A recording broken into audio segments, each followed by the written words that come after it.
Funky পাঙ্কি সোজা সোজা গণভোট আগে দেন, অসুবিধা কি? শুধু বলেন অনেক টাকা খরচ হবে। আমাকে একজন বলেছে একদিনে বাংলাদেশে যে পরিমাণ চাঁদাবাজি হয়, কয় দিনে এর টাকা দিয়ে একটা গণভোট করা যায়। তাহলে চাঁদাবাজি বন্ধ হলে প্রত্যেক দিন একটা করে গণভোট করলেও টাকার সমস্যা হবে না। সুতরাং আমি এই সরকারকে বলবো, আর যারা সংশ্লিষ্ট তাদেরকে বলবো, আপনারা এইগুলা বন্ধ করেন, ব্যবস্থা নেন। ইনশাল্লাহ বাংলাদেশের গণভোটের টাকার অভাব হবে না। তারপরেও কথা আছে, আমরা আলোচনার আহ্বান জানিয়েছি, কারণ আমরা শান্তি চাই, আমরা সমাধান চাই, আমরা জাতীয় নির্বাচন চাই, আমরা সনদ বাস্তবায়ন চাই। সেই কারণে বলছি, যদি কিছু না বুঝেন, সমস্যা তাকে আসেন, আলোচনা করি। আমরা সেই আহ্বান জানিয়েছিলেন, আপনারা কি জানেন? সরকারও বলেছে আপনারা আলোচনা করেন, কিন্তু আমি বলেছিলাম যে সরকারকেও একটা ভূমিকা নিতে হবে। সরকার শুধু এই কথা বলে ঘুমালে হবে না যে আপনারাই আলোচনা করেন। আলোচনার ক্ষেত্র তৈরি করে দেওয়া, এখানে একটা রেফারেন্স ভূমিকা করা, এই সকল বিষয়ে সরকারের অবশ্যই ভূমিকা থাকতে হবে।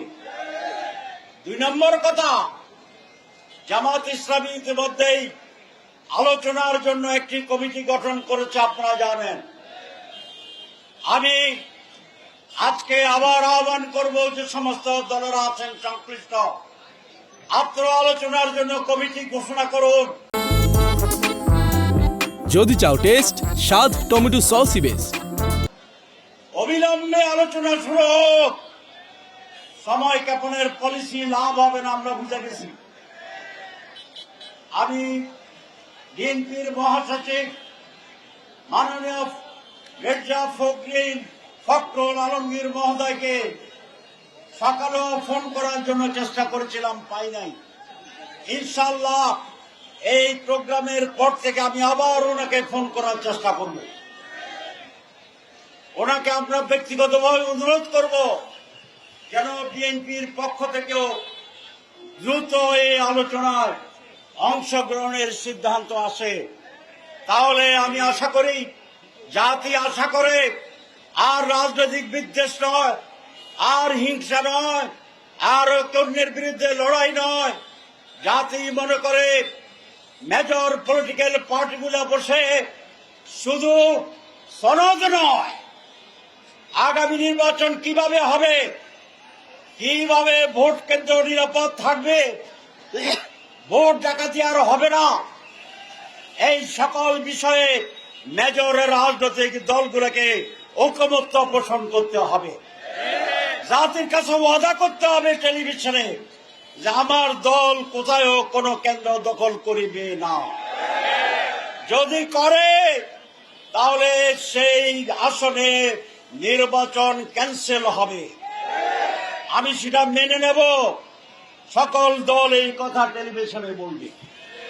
আর প্রধান উপদেষ্টা বলবেন, যেখানে নির্বাচন সুষ্ঠু হবে না, সেই রকম যদি একাধিক আসন হয়, তাহলে আমি এই নির্বাচন, গোটা নির্বাচনকে ভণ্ডুল করে দেব, বাতিল করে দেব, নতুন নির্বাচন হবে।